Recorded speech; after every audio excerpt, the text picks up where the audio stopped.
My name is Pain, and here's my jive.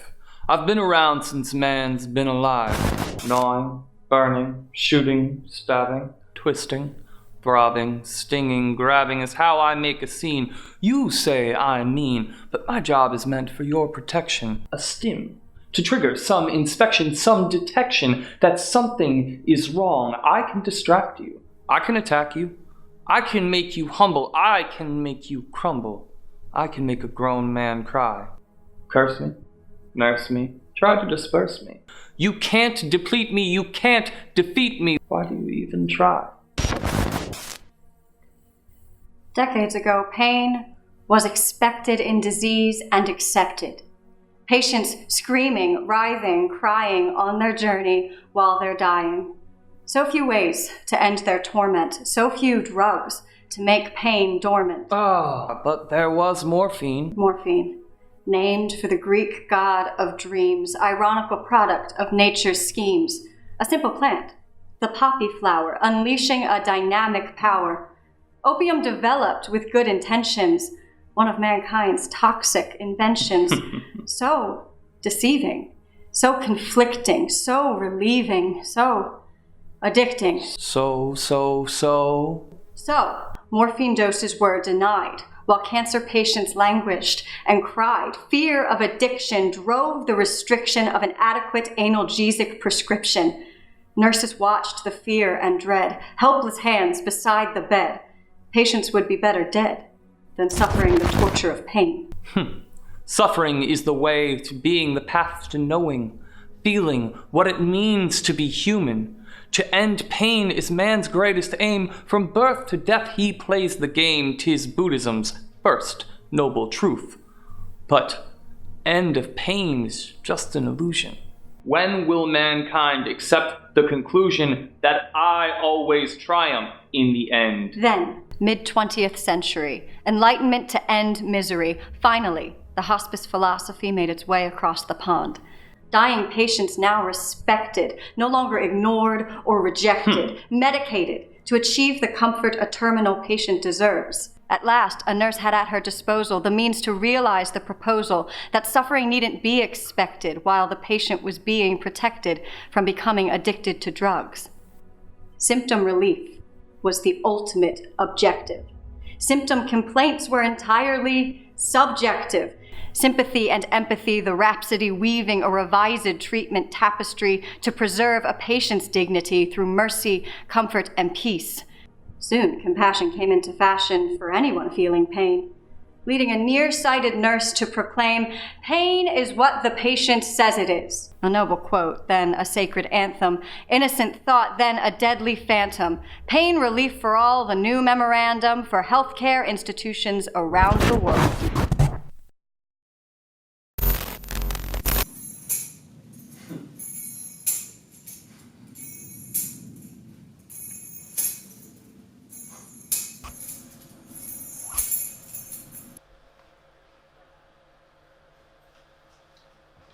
You know you can pull into the driveway. I know. Hey, Hey, how are you doing? do we have to? I guess not. I just don't know. It's cool. Cool? Seriously? Sorry, reflex. It's no big, bro. Thanks, dude. You look great. Thanks. I showered. Yeah, I've been meaning to try that too. How's your mom? Seriously asking. Well, she finally clipped her guy's nails, so there's that. People really shouldn't underestimate them because of the no thumb thing. Are you still not allowed to have a lock on your door? Well, I didn't exactly know how long I was staying, so I didn't get to ask Kidding, for home sorry. renovation. You know, back when a break I would wasn't weekend trying out. to make fun of you. Then what were you trying to do? Ask how you are. I'm sharing a bedroom with a boy band poster and 2 cats from actual hell, so... You don't have to stay there. I can go somewhere else. Is the thought of sharing a house with me that revolting? You're the one who wanted to take a break, okay? You're the one who's trying to leave. I asked you to come with I me. can't quit another job, Mayor. There are jobs in New Mexico. I barely got the one I have. I can't just leave. And I have to. So, here we are. Here's your keys. You want me to keep them? They're yours. Please don't make this harder than it already is.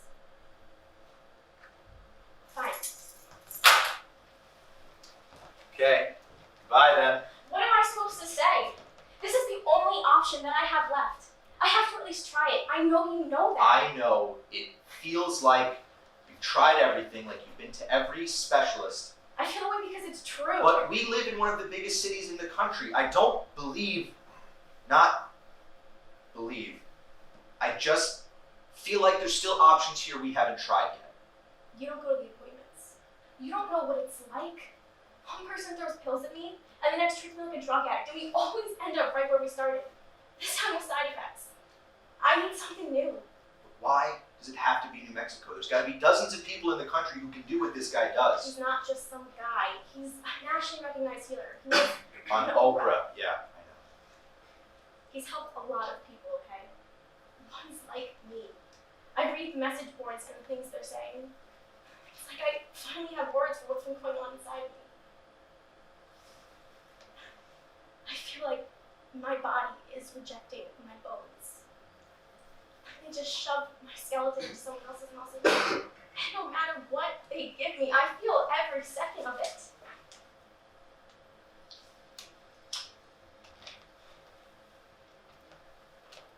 Did they cut your dose again? In half. Wow. Is that, Really fucking painful? Yes, it is. but is it a good thing? Why would that be a good thing? I just mean if they think that you don't need them anymore. It has nothing to do with me. It's just doctors overcorrecting overprescription and punishing patients for their own mistakes. Okay. What does that mean? Nothing. I was just acknowledging that I heard you. Okay, could you respond to what you heard? What do you want me to say? You're looking at me like I'm I crazy. didn't say that. Oh my god, stop saying what you're not and just say what you mean. They told us that the pills were just a temporary fix, just something to help get you through while they were searching for a better long-term. And the closest thing that they give me to an explanation is that it's all in my head. They didn't fix the problem, they just took away the one thing that made it survivable. This healer in New Mexico, is he a doctor? I mean, doctor is literally in his title, so. But is he a medical doctor? Is he licensed? Just ask what you're asking. Can he prescribe? You seriously think that I'm fleeing the state to try to score I some more didn't drugs? say Like that. I'm a fucking junkie or something? That's not what I'm Seriously, saying. Then what are you trying to say?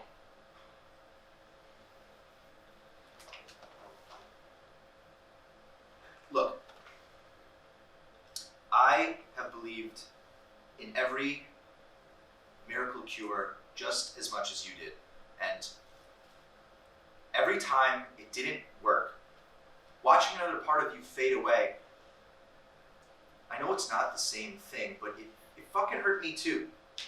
And that's okay because that's a part of being your person, but I wouldn't be being your person if I didn't tell you when you're scaring me. I'm not making this up. I know. I'm not. This isn't just stress or anxiety or what the fuck ever. I know it isn't. Then why are you giving up on me getting better? If I quit my job and I go with you to New Mexico and we try to start again, I just don't see how we could afford to. We couldn't afford to live. This isn't living. Do you really think this healer in New Mexico can help you? I think he might. Then you should go. You're staying? I'm sorry. Sorry means you wish you did something differently. You can't say it while you're doing it. We don't have to be in the same state to be together. We both agreed long distance wasn't an But option. throwing away our marriage is.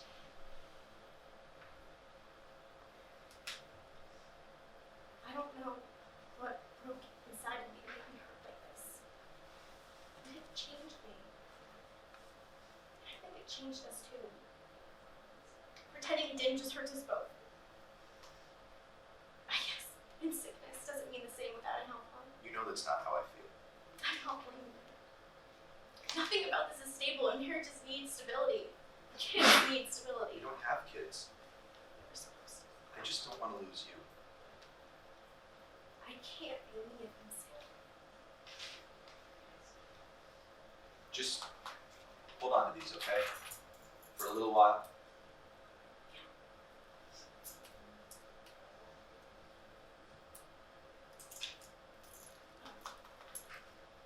I still have a lot to pack. Yeah.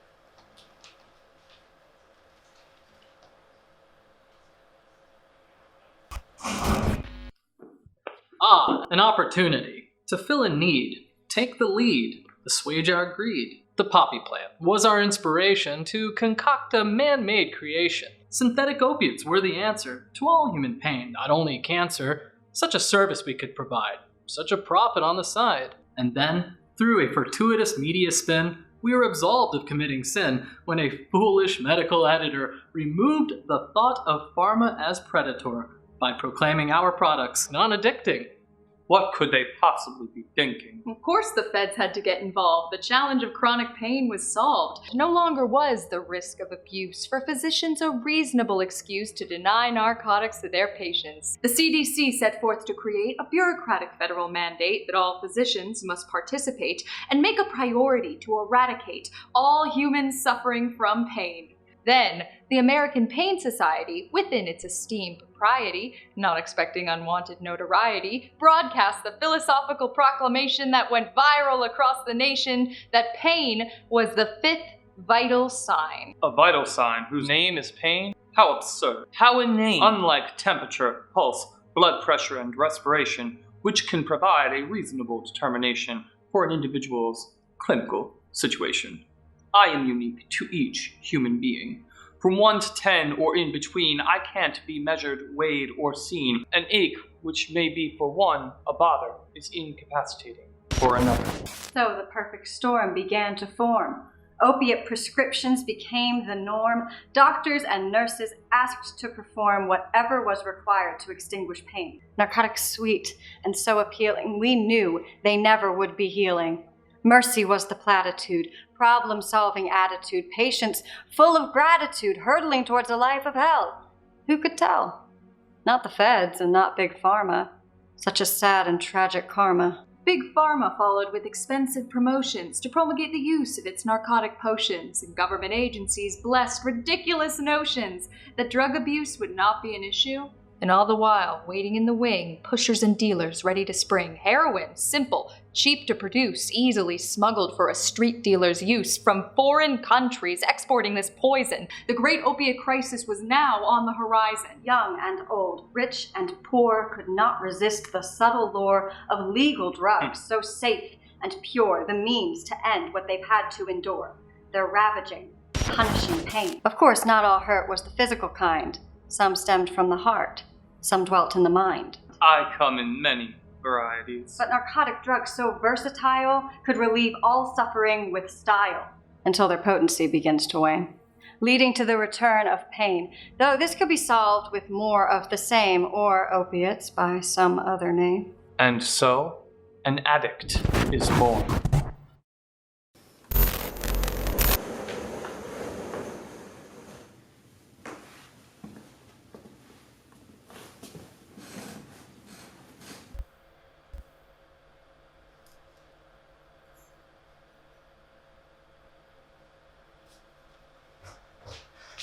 Hello, Ma. Hello, Jacob. How are you? Are you good? You look good. Do I? Yeah, you get your hair done or something? No, Jacob, no new hair. Yeah, you've gone and lost weight then, haven't you, Ma? You say so, Jacob. Yeah. You've gone and lost a couple pounds, and now look at you, $1 million, you know? Maybe 2 million, you know? Not that you didn't look good before, Ma. Always good looking, Ma. That's what all the boys used to say. Yeah, hey Jacob, they said, how did an ugly mutt like you get such a good looking Ma?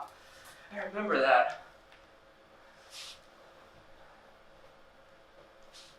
Yeah, I remember getting all hot and proud and maybe just a little bit tingly. You know, that all those boys, so much bigger than me, so much taller, older and brainier, all those boys thought my mom is better than the best, yeah. I'm good too. Are you? Yeah, real good. Got some things on the boil and Yeah.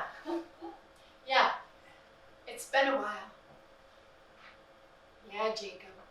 It's been a real long while, hasn't it? Jacob, it's been a very long while, but you don't look so good, Jacob. Yeah. You don't look good at all, Jacob. yeah, okay. Yeah, sorry, I haven't been around. Been busy, you know, got things going on. Bit of this bit of that. You know how it is when you're young? You know, young, just trying to get your foot through the door. Any door. Just get something going, because it's 2 steps forward, isn't it? Yes, it is. Yeah, 2 steps forward. Doesn't it look good? Oh, calm. Calm. You think, yeah, maybe I could do okay here. But then you take 2 steps forward. Take a little look around. It's just a little look around, and you realize it's a place where no one knows you. You definitely don't know anyone. And what are you supposed to do? Where are you supposed to go? And how do you talk to these people you don't know? And then you start to think that maybe 2 steps back wasn't such a bad place after all, you know, because then, well, at least you know where you are. So everything is the same. Anyway, we don't want to talk about that. Let's talk about you. You know, you're looking great, you've lost the weight. What else, Ma? What's been Jacob, happening? you need to stop moving around. You're making me dizzy. Oh, yeah. Get that a lot. What's been happening, Ma? What's the gossip? Gossip. Yeah, you know, what's going on? What's the news? I've got a bunion on my foot. Yeah? Yeah, big one. Hurts like the devil. Oh, well, Is that why you're here, Jacob? To talk about my bunion? Mom! Is that why you came to see me today? Or was there something else? Because as much as I would love to talk about my bunion, I have a feeling that's not why you are here. Ma, come on now. Here we are, mother and son, having a nice old time of it. You have to go. Fine. What would you like to talk about, Jacob? I don't know. I came here. I walked all morning to come here, Ma. Now, looky, what are you knitting? Yes. Okay, there we go. That's good. Let's talk about knitting. Okay. Well, I started knitting. Good. It's good, isn't it? Yeah, I think so. I started it one Yeah, day because... Yeah, did I tell you I got a little place now? No, Jacob, you didn't tell me that. Yeah, just a little place, you know, just a little room. You know, it's got a bed, and a stove. Well, not quite a stove, nothing that fancy. Just a little burner. You know, just a little burner, but it's good. It's all good. You know, you can heat up a nice can of beans on a cold night. Yeah, you can do that, and that's good. You know. Because I lost my TV. Why I started knitting. Because I lost my TV. Yeah, about that. I thought See, it would be okay when I woke up and suddenly there was no TV. No money in my purse either, but I'm used to that. Used to locks on the jewelry box, and your father's medals, double locks, and then triple locks. Because you were always the smart one, weren't you, Jacob? You always found a way to get what you wanted. But as long as you can heat up some beans on a cold night, well, I guess it was all worth it. Is it worth it, Jacob? that's not my fault. Nah, not my fault, because see, my dad died. And I was young. You know, I was too young. And he didn't like me that much. You know, didn't think I was tough enough to be a war hero's son. Yeah, you know, not tough enough. I was just a kid. You know, I wasn't supposed to be that tough yet, you know. But I was gonna grow up. You know, I was gonna show the war hero that I was just as tough as he was. Yeah. I was supposed to do that. Yeah. Okay. Yeah.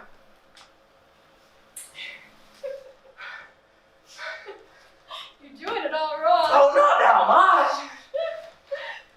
You're not using your legs. I'm using my legs. Look at me. No, you think you're using your legs, but you're not.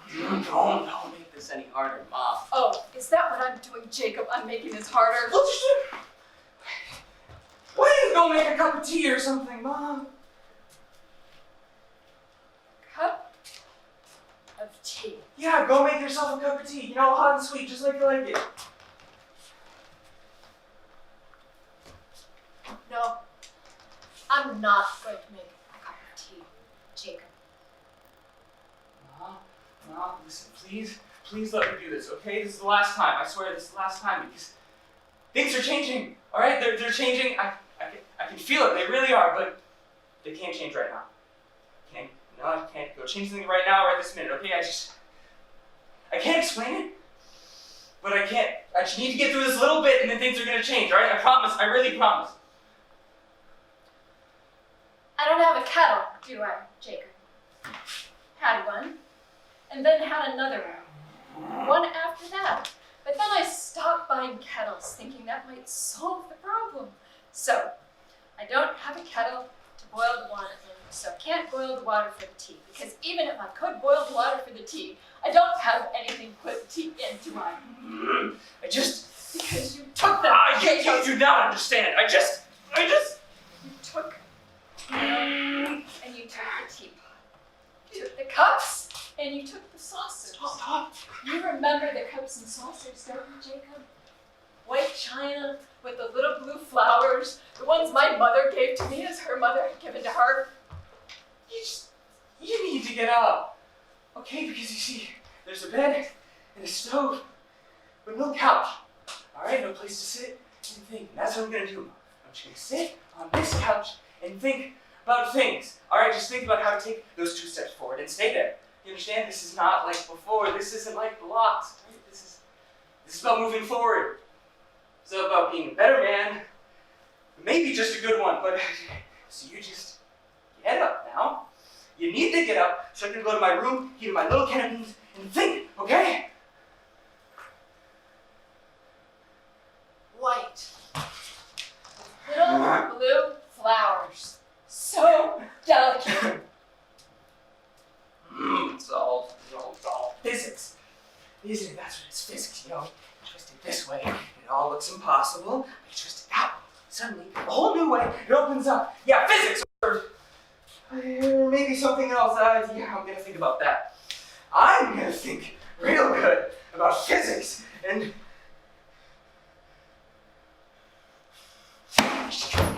What do you think you'll get for it? Can't be worth much. Oh, now, full of lumps. Not as much as you got for my rings, huh? Didn't see you for months after that, did I? See? There's still a little scar there from where I fought you for him. You see it there? Yeah. Look at the dog, wasn't I? Yeah. You can grab it, feral dog, because they were mine. They were my life, Jacob. And you have to fight for your life, even if it's not perfect. Even if your father was perhaps too bruised from battle to show you that he loved you, to show any of us. And maybe I gave you too much too early to try to make up for that. And maybe that screwed you 7 ways to Sunday.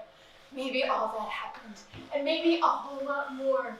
A whole lot of little things that add up to a burn. It seems like it will never be soothed, but Jacob, still, you have to fight for your life. I'll call the police, Jacob. Yes, this time I will. I really will. I'll call the police on my own son, Jacob. Yes, I will.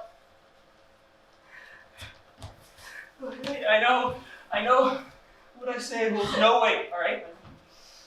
I know my words are now just lies that float and burst like thin useless bubbles, but please, believe me when I say I need this cash. All right, because you get to a point, don't you? You just get to a point where you just can't take it anymore. And what does that matter? What does it even mean? But you've been doing this for so long, you can't possibly think of anything else. But maybe, just maybe, find a place to sit. Just sit and think. Maybe, just maybe, I could think myself into a different life. All right, Ma, please, Ma.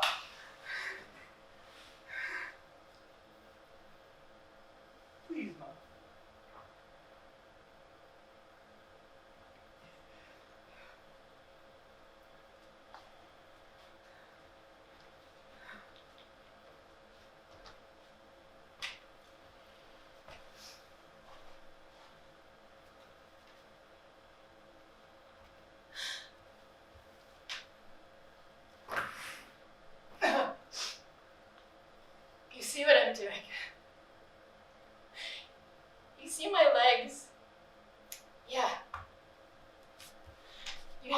it down low. Real low. I know about this, Jacob. I know this well. This is how I got you into this world.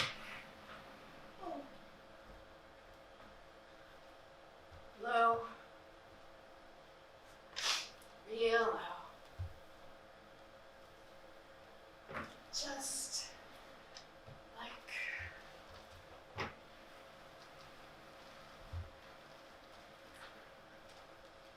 this.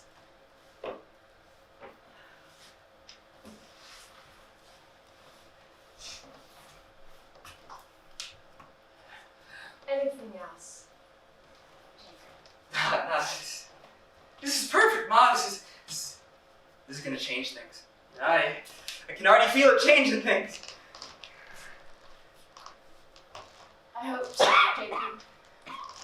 Uh, I really do. Okay, well, I'll be seeing you real soon, Ma.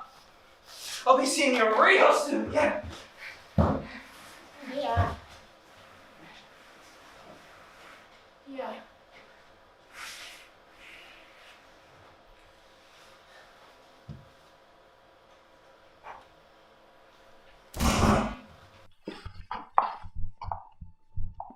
Hey, you there. You looking at me? What do you see standing before you, so pristine, so serene? No, raving and craving and feeling like shit. Pain is legit. Body is aching. Both hands are shaking. Inside, I'm breaking. Just need a chemical to make me right, just to get me through the night. Just an hour of release, just a little bit of peace. Feeling normal is the goal, not a renewal of my soul. Not a high and not a trip. Agony has me in its grip. Not my fault and not my penance. Not deserving of this menace. Fate has handed me this scourge. Not for lack of strength or courage do I grovel and I plead. Some relief is all I need. Now at last, the truth be told, dark and cold, mothers crying, thousands dying, was in fact Big Pharma lying. Pain relief was our mandate, never thought that would create addiction, destruction, providing comfort was our function. And the drugs were safe and good, and we said prescribe them as you should. And if you heard it's not enough, don't attempt to call a bluff. Raise the dose, write the script, you will reap reward from it. We never thought, we never knew what a crisis we would brew. Lortab, Norco, Vicodin, using them is not a sin. And then came Oxycontin, not to mention fentanyl. Insurance companies paid the bill, never thought these drugs would kill. But did they ever? And you thought you were so clever. We laughed on our way to the bank, blessed by the feds, doctors in our tank. Oops, some patients did get dependent. Was not our fault, was not what we intended. We just supplied what the Fed said was needed. By all accounts, we definitely succeeded. Pain clinics, pill mills sprung up everywhere, from Main Street to State Street, disguised as healthcare. A 5-minute visit without a physical exam yielded a prescription for an opiate in great demand. Baby boomers, teenagers, the frail elderly consumed, shared, or sold what they'd obtained legally. And if they needed more than just one pill, or if denied a prescription to fill, they switched to street heroin laced with fentanyl. How could this have happened? How did this come to be? We followed all the guidelines from the trusted CDC. Patient care was the name of our game. Now you say we are to blame? Now we are left with grief and shame, nothing to relieve their pain. Narcotic scripts are now forbidden. You must be kidding. I told you I'm invincible.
Can I see it?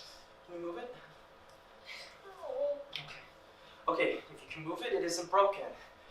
It's gonna be an awesome bruise though. She shouldn't have pushed me.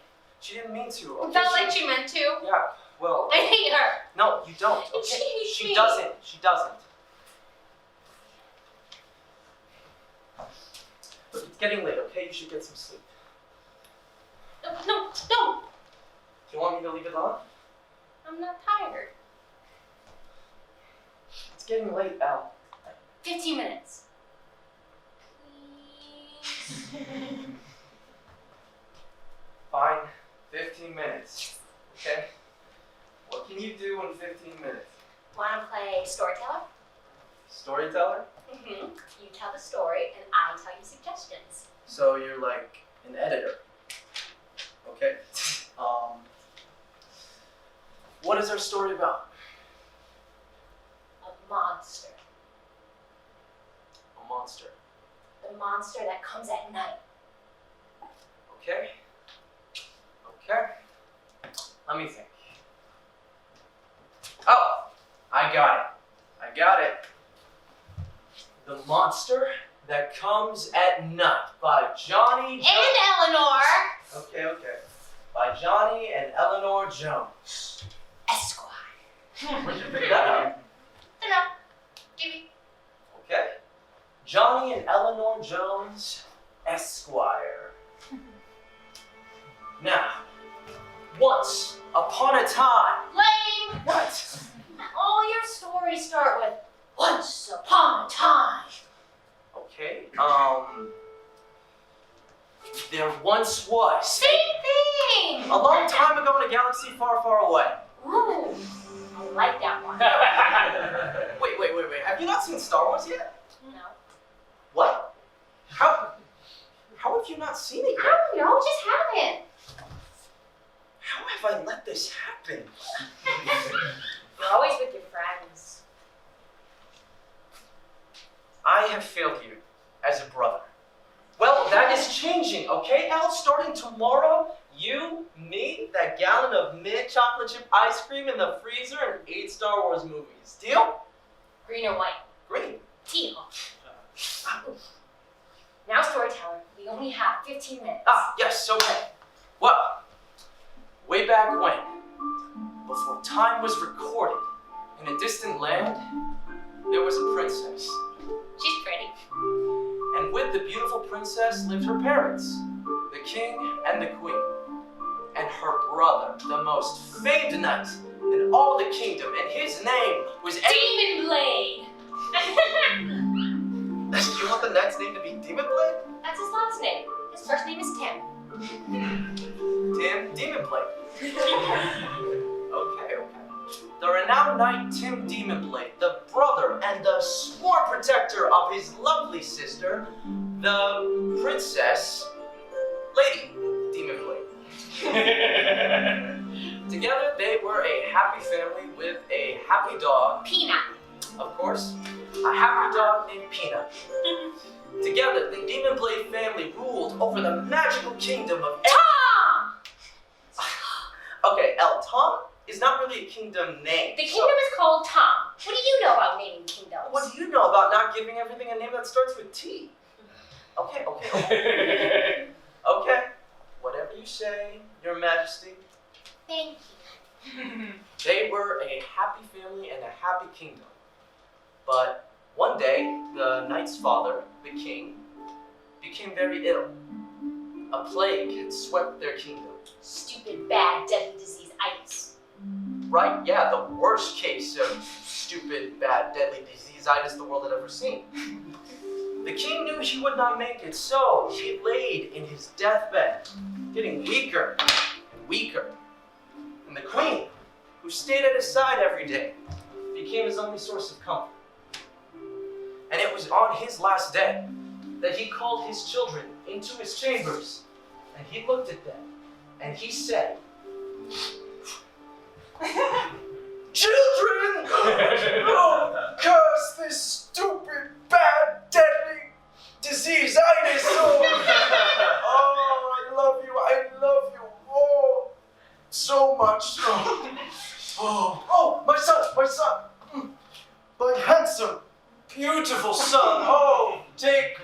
my sword. Demon Slayer. Protect our family. Oh, my daughter, my princess. Oh, how perfect you are. Oh, take my necklace. The cross of hustle, loyalty, and respect. With that cross around your neck, you will never need to be afraid. Oh, my wife, my beautiful queen, stay strong. Do not rely on your potions too heavily. They will not bring me back. But if you need me, I will always be with you. Though I fall victim to this awful, deadly, stupid bad, deadly disease. disease. It is as a poet once wrote, I'll be right here. Before I go, I must warn you all. There is a darkness headed for our kingdom. A terrible darkness. Oh, you must not let it take you. The monster that comes at night. Beware, for the monster. Oh, I'm dead. Oh, I'm so dead now. Oh, I am dead forever. Oh, I'm going to die now. Oh, goodbye, cruel world. Excelsior. Be serious. It was just starting to get good. I'm sorry. Well, it wasn't long before the darkness would begin to rear its ugly head upon the kingdom. I mean, the queen tried her best, but she could not heed her husband's warning. For you see, the Demon Blade family had secrets. They had always been purveyors of potions. Wait, What? what's purveyor's name? Oh, it's like someone who buys or sells a lot of something, so they bought a lot of potions. The Demon Blade family used all sorts of potions. I mean, the king used a potion to keep his hair from turning gray. The knight used a potion to keep himself from getting too sad, you know. And the princess, she used a potion for Asthma? Right, a potion for asthma. But the queen, she used the potions the most. She used all sorts of potions to keep herself from getting too sad, from getting too tired, from staying awake too long. And it was only after the king died that she started using the potions more and more. That's sad. It is sad. But she never stopped loving the princess and the knight. And so they maintained a weak but orderly rule over the kingdom of Tom. But one day, the queen drank too much of a certain potion and she fell down the stairs of the castle. Now the knight and the princess, they ran to her aid, but they were too late. The damage had been done. That's when the potion master started showing up. The potion master. The oldest, meanest, ugliest man in the world. The potion master. He started showing up after the accident, giving extra potions to the queen to keep her pain away. He even stuck around the kingdom in the king's absence. He had only one goal: absolute power. But these potions he gave them, they crippled the queen. And they turned her into something else. Something so fierce, it even scared the potion master. By day, she would be the loving queen, but by night, she became the monster! Huge, fierce, and scary. The summation of everything they had been afraid of rolled into one hulking beast. Every evening, the knight and the princess would have to fight this monster, but they couldn't kill it, because killing the monster meant killing the queen. One night, while the princess and the knight were hiding from the monster, they realized something. The king had won them! It was the potion master who was turning the queen into the monster. Exactly! He was using his potions to turn the queen. And so, the knight had to fight. He thought that if he could stop the potion master from supplying the queen with potions, then he could rid the kingdom of Tom from the monster forever. So, late one evening, he wielded his sword, Demon Slayer, and with a clash of fury and anger, he chased off the potion master into the night. Hooray! Hooray indeed. But the celebration was far too soon. You see, the monster needed the potions to stay alive, to continue its hold of the beloved queen. It wouldn't let her go without a fight, so the very next night, when the queen turned into the monster, it called and it begged the potion master to come back. Whenever the knight and the princess were away, the potion master would sneak back into the kingdom and supply the queen with potions. And it didn't matter how many times the knight stayed home to fight off the potion master, the monster always seemed to find a way to take over the queen's body. So, it was in his desperation that the knight turned to the princess for help. They came up with an elaborate plan to trap the potion master and corner him to take him out once and for all. So, on his final day, the potion master arrived and the knight appeared behind him screaming, "Get out of Tom, you mother!" Oh, and that's when the princess came in, and she started karate chopping the potion master. Okay. The ancient skill of demon Kwando. The king had taught her before she died.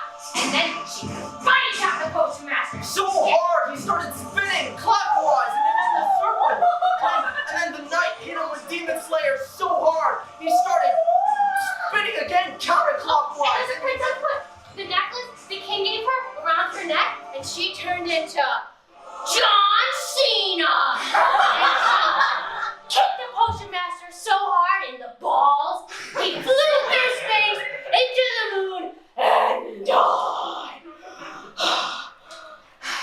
Wow. Yay! But it wasn't victory, was it?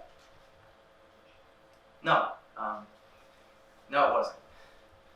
Not fully. You see, the damage had been done. Forevermore, the kingdom was cursed for not listening to their king. Despite the potion master being gone, the queen remained in need of potions, and so the monster retained its power. By night, the queen was the monster, and by day she was the queen. And every evening, as the sun set, the knight and the princess would have to fight this monster to save the queen. Sometimes they would win. Sometimes the monster was pleasant and only slept. Sometimes it didn't even show. And sometimes they lost. But they will win in the end, right? Yeah, of course. The knight swore to protect the kingdom. And good always wins. Like John Cena. Yeah, like John Cena. Okay, kid. I think it's about time for you to go to bed. Good night, Johnny. I love you. I love you too. Johnny, wait! Don't forget Demon Slayer. Yes, thank you.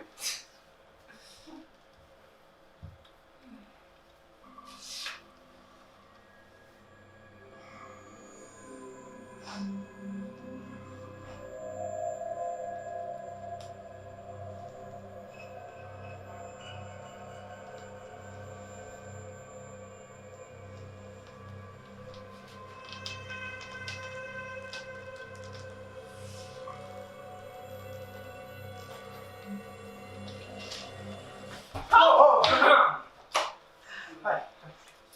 I'm sorry. Is she okay? Yeah, she's fine. I didn't mean to. No, she knows. I know.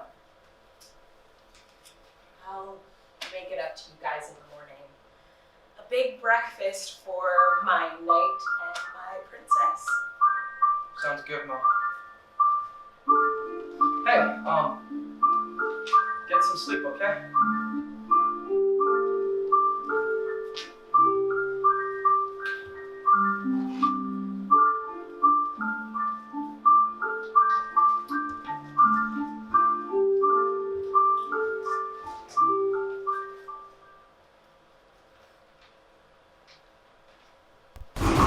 What's this?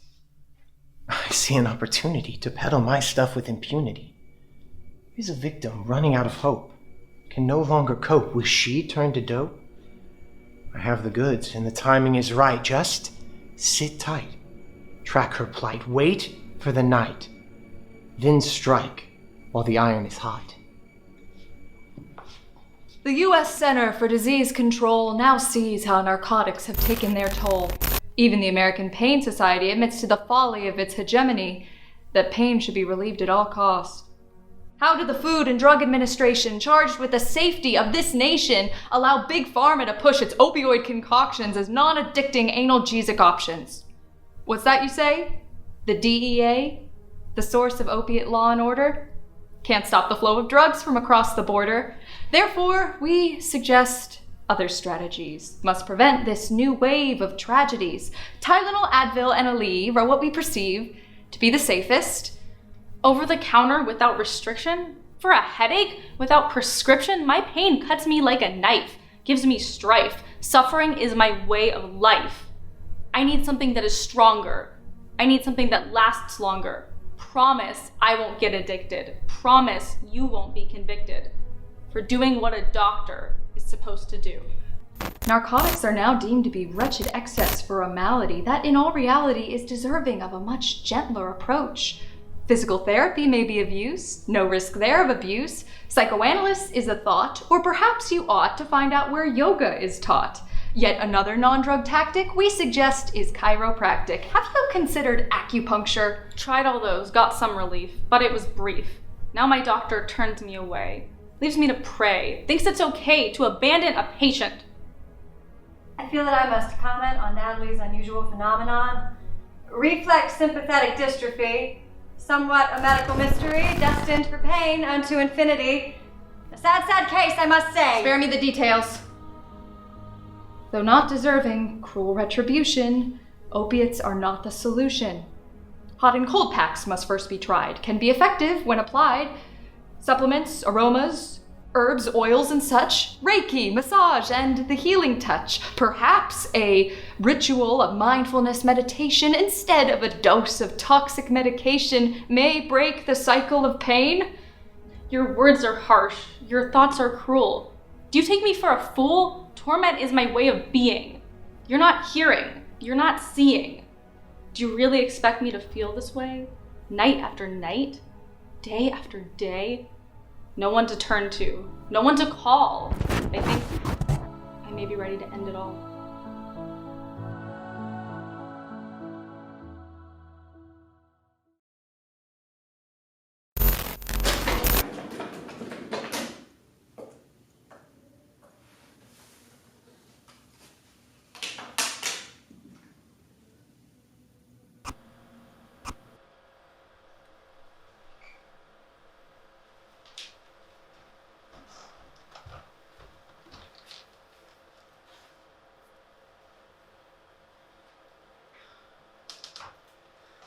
You have to put it in.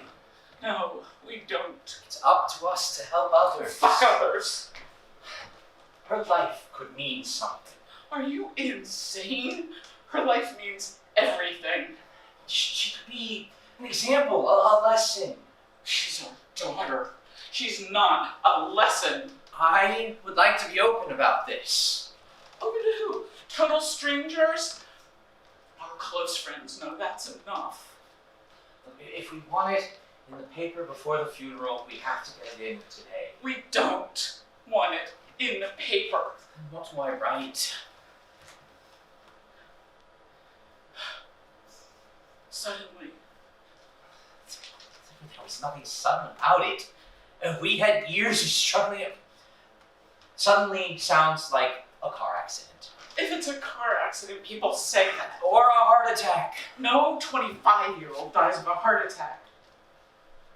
Okay. Maybe somebody with a rare heart defect. Why are you being this way? Suddenly sounds like she fell off a cliff. She did fall off a cliff. The cliff of her life, the one where she was running along getting straight A's on the way to college. She was gonna be someone. She was someone. This is an epidemic. We can help to stop it. You believe words in the paper will stop it? Get real. All the warnings in the world didn't do Jenny any good. It's the truth. You do this, you die. That's the trouble with you. You're logical. So you think others are too. Well, they're not. So take your life lesson and shut it. Look, I know that this is the first stage of grief, that you aren't really angry at me. I am really angry at you. You didn't stop her. Well, what would you have me do? Wrap my arms around her and never let her go? If that's what it took. Why didn't you? Shithead. I'm serious. What did you do that I didn't? We couldn't fix this. We tried. We did tough love. We did everything they told us. Nothing changed. You changed. You stopped loving her. I did not. I stopped being able to take her begging or stealing from us every time she came home. I couldn't stand my daughter lying to me day after day. That's the difference between us. I took it because the alternative was this. You really do blame me. You're weak. I'm human. Does that make me an animal? You always were able to... Forget it.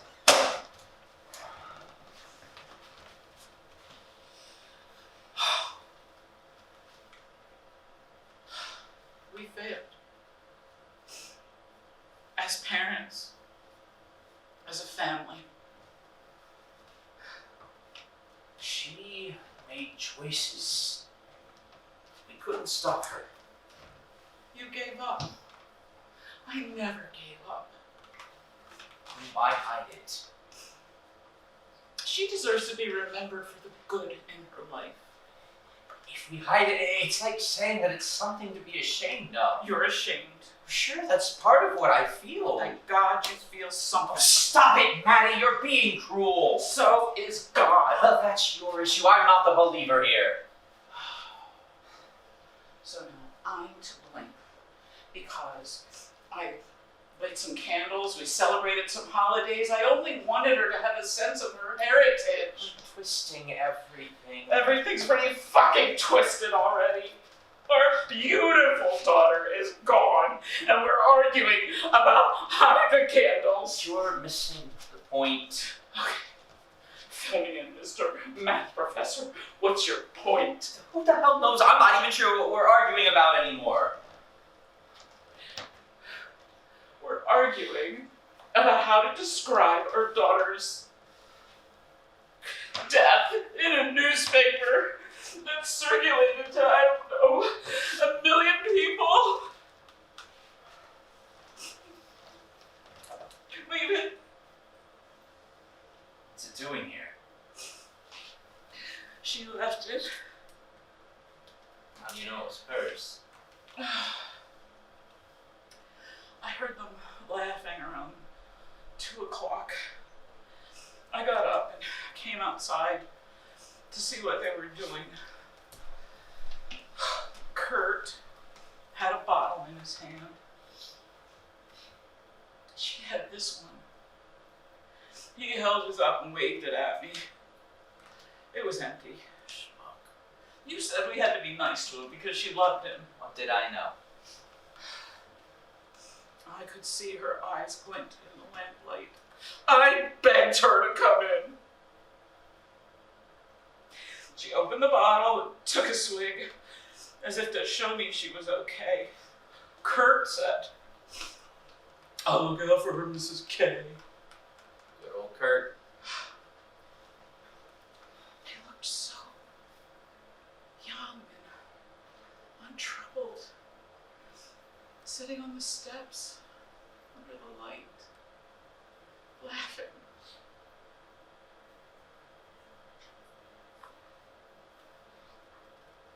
We could suggest donations to the rehab place. That's no different than coming out and saying it.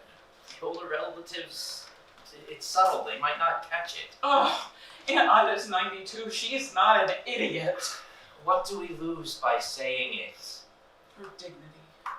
Some dignity. Our daughter died last night. No way she's remembered. I don't want to taint it. She's my baby. And mine. No one will blame you. You do. That's between us. Outside the family, it's always the mother. Oh, so it's not about Jenny's memory. It's a horrible thing to say. Sorry. And it isn't true. You said it. We failed. As a family. When she was born, I was so excited. But underneath, I felt like somebody made a mistake. They trusted me with this tiny creature's life. What if I couldn't handle it? What if she died in her crib? I worried all the time those first days.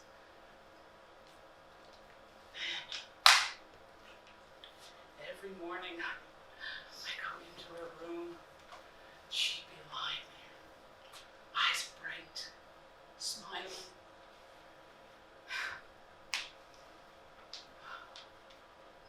Or even if she was crying for me, I could soothe her. I could make things better. I could never make this better. I tried so hard. And now she's gone. She hid it from us for a very long time. Until she couldn't. The hiding makes it feel worse. Like we didn't know our own daughter. You questioned her every time she came home late. And when she didn't call back, you went out looking for her. We took her in after rehab, even after she failed the third rehab. It's not real that she's gone. How could it be?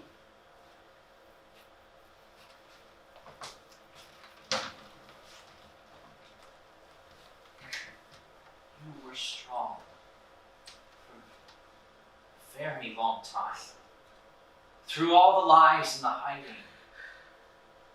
I think we deserve the truth now, but I'll write it however you want. Suddenly, on October... Wait! If we do this, I have to believe we're doing it for Jenny. It can't be for Jenny. There's nothing more we can do for her. It can only be for someone else's Jenny. It can't be heroic. Doesn't have to be. No courageous, no battle.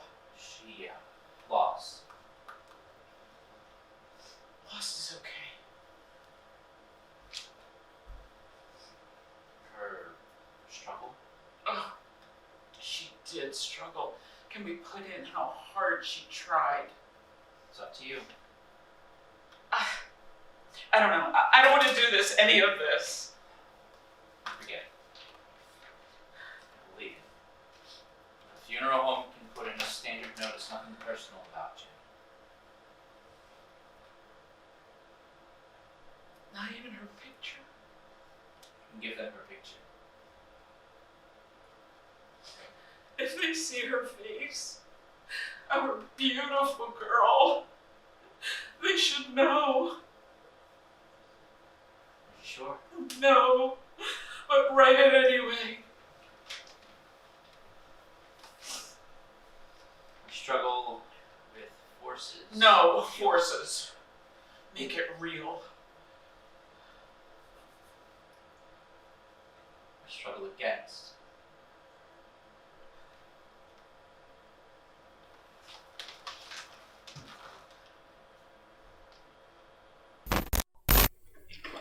May I be of some assistance? Hear me out, forgo resistance. I think I know your pain. Suffering doesn't have to be your unquestioned destiny. There are means to find relief. All it takes is some belief in what I have to offer. I don't think... Aren't you deserving of some measure of contentment? Of some pleasure free from the curse of pain? I have something that can help you. I'm the one you can turn to when others let you down. See this powder? It is magic, pure as the driven snow. Don't be afraid. Go ahead and try it. You don't even have to buy it. It is my gift to you. Well, maybe. Just this once. So street dealers stepped right up to recruit abandoned patients who were destitute, offering heroin, a deadly substitute for legally prescribed drugs. And one pain led to another. Many others. Cha-ching. Give me your tired, your poor, huddled masses yearning to be pain-free. Hey, Big Daddy, how easy can this be? The opiate epidemic now a national catastrophe, touching all ages, races, and rungs of society. In the Fed's efforts to right a wrong they had a role in all along, pleaded with doctors to stop prescribing opiates like candy. So inviting. Big Pharma's aim now deemed deleterious, greedy, dishonest, and nefarious. Promotion of their products used so precarious, setting patients up to be junkies. Oh, please. Didn't we already mention an opioid epidemic was never our intention? So the pendulum swung back many years. Addiction paranoia fueling the fears. Good intentions, once more it appears, leave suffering patients in pain and in tears. Haven't I said this again and again? I always triumph in the end. Now heartbroken families in shock and grief experience a pain without hope of relief, attending funerals while in disbelief, lives whose years were much too brief. From coast to coast, the solemn bell tolls for scores of innocent but doomed souls, victims of lofty but admirable goals, caught in a crossfire between good and evil. Now see the tangled web that was spun, and see the victims whose lives came undone. Patients, families, doctors, nurses, behold the agony, hear the curses. What a tragedy that was created never could have been anticipated. How can the errors be amended? How can this nation's pain be ended? As we close the curtain on this sad rendition, I offer one final admonition. I have always been a part of the human condition. I make no excuses or contritions. And though it appears that misery is your final position, learning to live with me must be your mission.